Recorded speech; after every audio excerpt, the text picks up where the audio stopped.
다들 안녕하세요. 프로토 91회차 토신 정보방 환급 인증합니다. 당첨금은 세후 금액인 거 알고 계시죠? 다들 아시겠지만 한 경기 취소되어 당첨금이 반토막 났지만 그래도 당첨 모두 축하드리며 오늘 경기도 분석 시작해보겠습니다.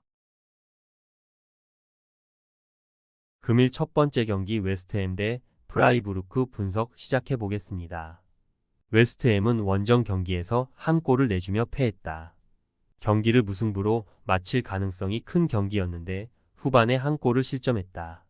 그래도 워낙 홈에서 강한 데다 강력한 중원을 보유했기에 그리 불리한 상황은 아니다.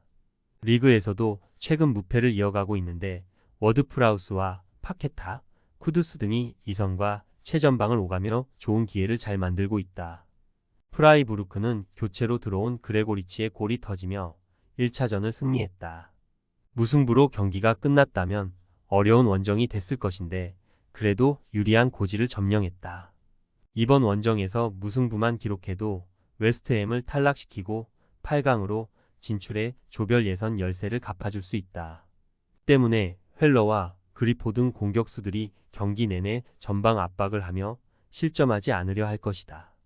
웨스트햄의 승리를 본다.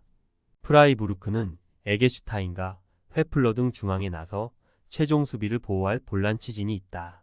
그러나 수책과 알바레즈가 강하게 중원에 나설 웨스트햄의 공세에 고전할 것이다. 파케타와 쿠두스가 돌파와 패싱 게임으로 상대 수비를 흔들 것이고 보인이 마무리할 웨스트햄이 승리할 것이다. 금일 두 번째 경기 슬라비아 프라하 대 AC 밀란 분석 시작해 보겠습니다. 프라하는 두데라와 슈란치의 골이 터졌지만 원정에서 사실점하며 패했다. 접전을 가져가고 있는 상황이었지만 측면 수비수인 디우프가 퇴장당한 이후 경기의 분위기를 완전히 내준 것이 아쉬웠다.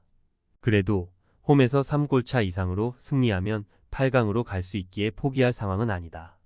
온드레이와 두데라, 슈란츠 등이 경기 내내 공격적으로 골을 노릴 것이다. 밀란은 지루와 플리시치, 레인더스 등의 골이 터지며 1차전을 승리했다. 한 골 차로 끝났다면 다소 타이트한 입장이 될 수 있었는데 쐐기골이 터지며 이 골의 리드를 갖고 원정에 임한다. 때문에 패해도 한 골 차면 합계에서 앞서는 유리한 상황이다. 지난 주말에는 지루 대신 요비치를 선발로 내는 등 로테이션을 가동했기에 풀 전력으로 경기에 임할 수 있다.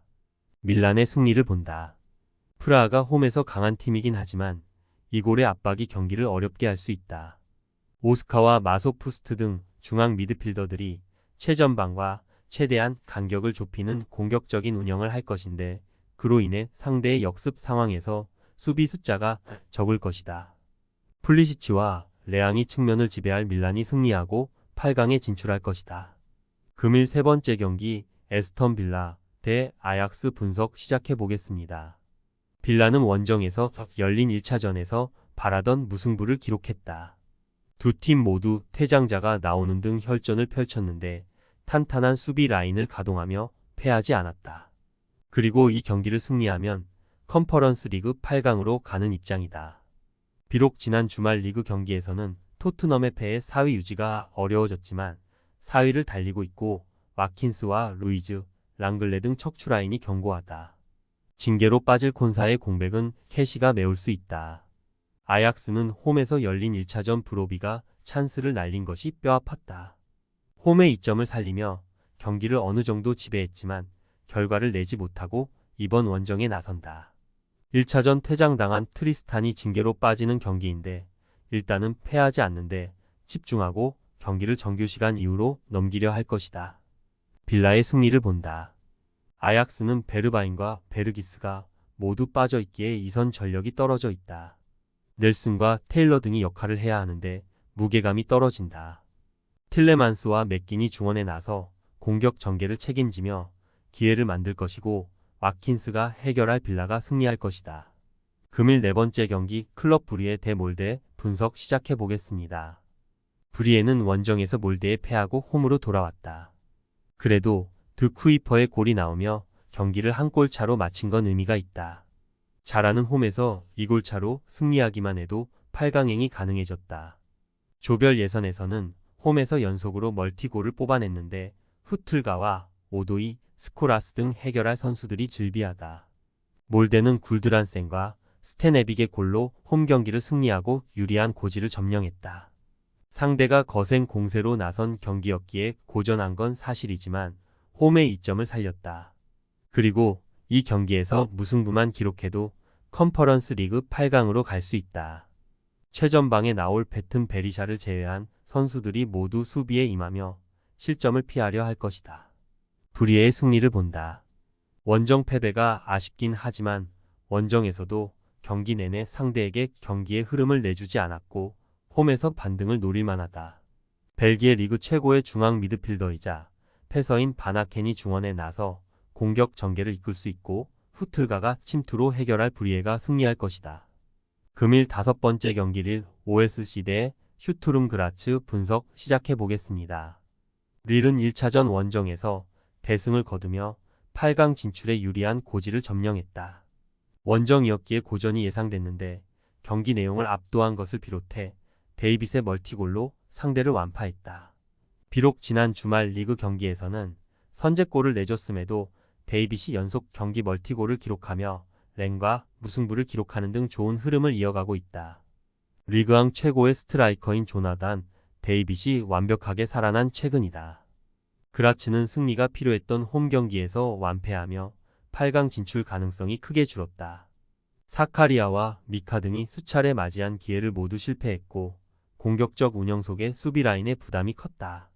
원정에서 4골차 승리가 필요한 상황이기에 이번 원정에는 경기 내내 공격에 기여를 올리며 득점을 노릴 것이다. 릴의 승리를 본다. 원정팀은 스탄코비치와 키테슈빌리 등 능력 있는 중원 조합이 있지만 안드레와 고메즈 등 릴 중원 상대로는 힘을 쓰지 못하는 모습이었다. 안정적으로 수비 라인을 구축하며 상대의 공세를 막아낼 수 있고 제그로바와 데이빗이 원정팀 수비를 몰아칠 일 승리할 것이다. 금일 6번째 경기 테라비브 대 올림피아코스 분석 시작해 보겠습니다. 테라비브는 그리스 강호 올림피아코스 원정에서 대승을 거두며 유리한 고지를 점령했다.